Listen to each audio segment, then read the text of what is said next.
இந்த உலகத்துல எவ்வளவு செல்வங்களை சேர்த்து வச்சுக்கிட்டாலும் கடைசி வரைக்கும் நம்ம கூட இருக்கக்கூடியது இந்த உடல் மட்டும்தான். இந்த உடலை ஆரோக்கியமா வச்சுக்கக்கூடிய டிப்ஸ் தான் இனி வரக்கூடிய நாட்கள்ல நம்ம பார்க்க போறோம். அதுல இன்னைக்கு நம்ம பார்க்கக்கூடியது என்னதுன்னா கருப்பு உலர் திராட்சை. இந்த உலர் திராட்சையில ஒரு 10 15 எடுத்து வச்சுக்கோங்க. இதை இரவுல நல்லா தண்ணி ஊற்றி ஊற வச்சிருங்க. காலையில வெறும் வயிற்றுல ப்ரஷ் பண்ணதுக்கு அப்புறமா இந்த உலர் திராட்சையை மென்று சாப்பிட்டுட்டு அந்த தண்ணீரையும் குடிச்சிட்டு வந்தீங்கன்னா உடம்புல நிறைய டிஃப்ரென்ஸ் தெரியும்.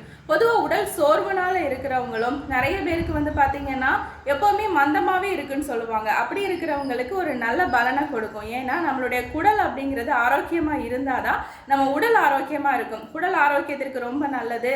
இதயத்தில் வந்து கொழுப்பு சேராமல் வந்து தடுக்குது. நிறைய பேருக்கு முடி கொட்டுற பிரச்சனை இருக்கும். முடியில் வந்து இரத்த ஓட்டத்தை அதிகப்படுத்தி உங்களுக்கு முடி கொட்டுறதை வந்து தடுக்கும். இன்னும் வந்து நிறைய பிரச்சனைகள் உடல்ல இருந்து நீங்கிறதுக்கு இது ஒரு ஆரம்பமாக இருக்கும். ஸோ வாரத்தில் 2 நாளாவது இதை தொடர்ந்து பயன்படுத்துங்க.